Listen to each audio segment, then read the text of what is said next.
What are you still salty about?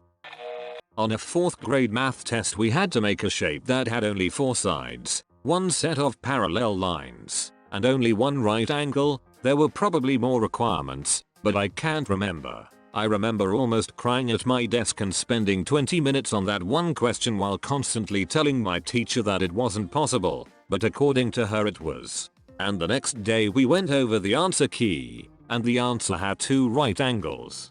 Yo, I had something like this happen to me. We had a paper sheet with tons of math questions. One of them was impossible and the whole class knew it. We went up to our teacher and she said no questions. Next day we were reviewing it and she said it was impossible, but still marked us all wrong. A lot of people were bugging me about punctuation, so I fixed it. That my 6th grade teacher refused to believe I had no idea the dude sitting behind me was copying my answers on the test. This one hits home. Me and another kid in 6th grade both got 100% on our quiz, so our teacher figured we must have cheated. Both of us were perplexed. The quiz just wasn't that hard, but she was having none of it. I remember begging her in the hallway, literally sobbing, to not give me a 0, because I didn't freaking cheat, and I was a straight A student. She gave me the 0. I stopped caring about us on that very day. Oh, I'd lose my cool as a parent. I'd show up and ask for her proof. Damn power tripping saboteur. Lucky you have parents that believe you. I went to a ratty private middle school with racist teachers. Since I'm Asian, I was always the prime suspect when anything went wrong.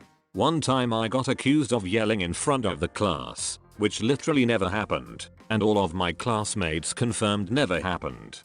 But when my mum came to pick me up, because I got suspended for it, she outright told me she didn't believe me or my classmates, and that she only believed the teacher. That it happened to me all throughout middle school, and it got to the point by 8th grade where I figured out how to block the school's number on our home phone. It was years ago, but I'm still pissed thinking about it. This happened to my best friend. Someone copied his answers and he got detention and the kid didn't. My friend has never gotten in trouble at school and the kid who copied was like 90% of the way to getting expelled.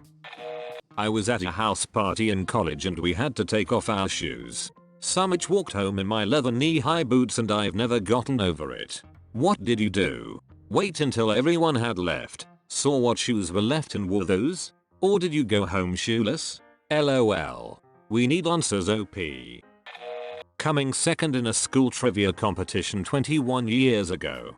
I had the correct answers on 2 questions that would have sent us to the national champs and was vetoed by the other 3 itheads on my team. That's a life lesson right there. Being right is almost never enough. You also have to be able to convince others that you're right. That hits hard. I was a co-founder of a startup, and during an early strategy meeting, I made a bunch of suggestions that the other founders aggressively dismissed. A year later, we got some funding and hired a CEO who was an expert in the field, and he suggested the exact same things, which they praised as brilliant. They later sheepishly remembered that I'd suggested the same ideas, and apologized. That really taught me a lot. Being right is rarely enough. You need to understand why you're right, and you have to be able to sell your ideas.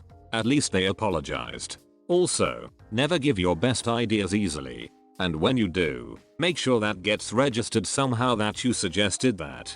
There are a lot of AOls who get promoted on top of others' work and ideas. I've mentioned this before, but when I was about 8 or 9, we had a big project in school which ended with us writing a story. I spent frickin' hours on this thing. It was going to be the best book ever. It was only a matter of time before it was snapped up by some publisher and then it would be the talk of the Scholastic Book Fair. No doubt in my mind. It absolutely had to be in by the time school finished for Christmas, so my teacher could mark it over the break. So I stayed up until about 10 o'clock at night for about a week beforehand working on it, which, you know, is the closest thing you get to an all-nighter when you're about 9. It was my magnum opus. I got back to school in January to find that A, she had lost it, B, she was accusing me of not handing it in, and C, because mine was the only one she couldn't find, she decided to call me out in front of the class about it. I ended up locking myself in the toilet because I was crying so much. Worst still, It later transpired that when it turned up after all, she marked it as though it was handed in late, and the itch still only gave me a middling grade. Frick you, Mrs. Harding. My blood is boiling just reading this. Frick that teacher. In a similar vein, when I was 17, in high school, I was dreaming of becoming a published author one day. I had always enjoyed storytelling, and I would always make a special effort to do well in school when it came to creative writing. At some point during the year, our professor asked us to write him a short story of about 1,000 words. I was very excited, because I had tremendous respect for that man, and loved his classes. I really wanted to impress him. Wrote a sci-fi short story that involved an ice planetoid turned into a digging site for underground resources. Workers lived in stacked boxes apartments and traveled in spheres shooting through a network of large above-ground tubes. The plot involved the protagonist uncovering an artificial structure under the ice, then being immediately fired and sent back to Earth in a single-person shuttle.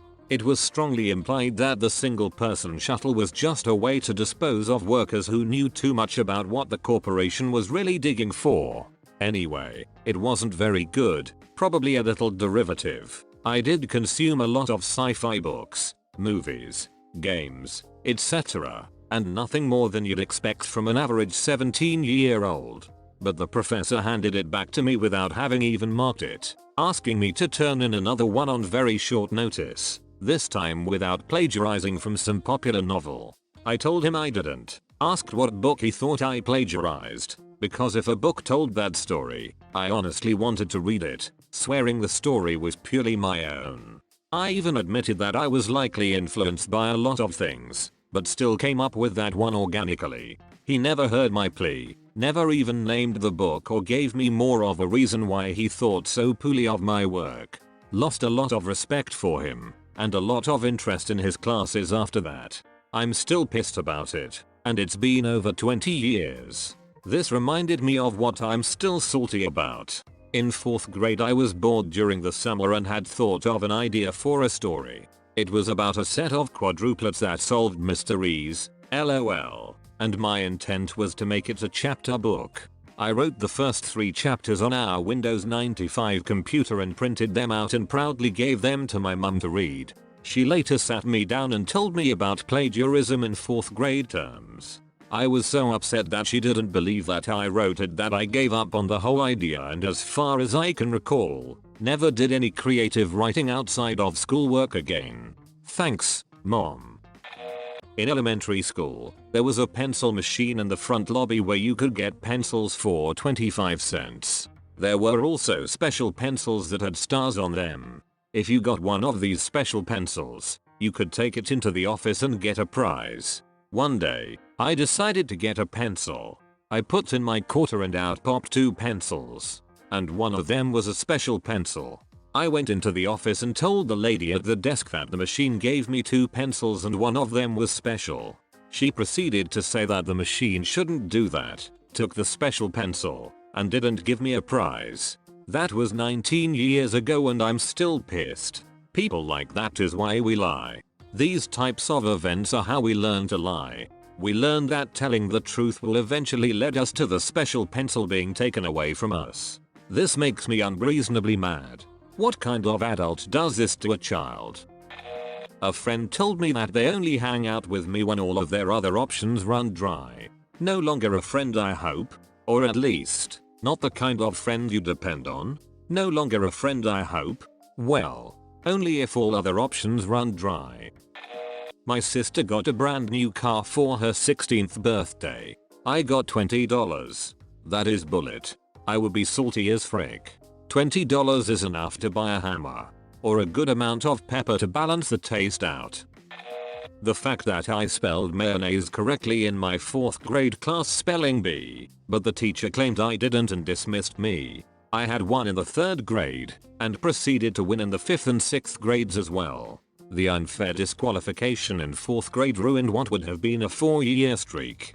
Before I knew English I had a teacher tell me that my name is spelled with a Y when it's extremely obvious that it's spelled with an I. Of course I didn't know better, so I didn't say anything, but it seems really stupid that she thought that since she was born in Australia, I think.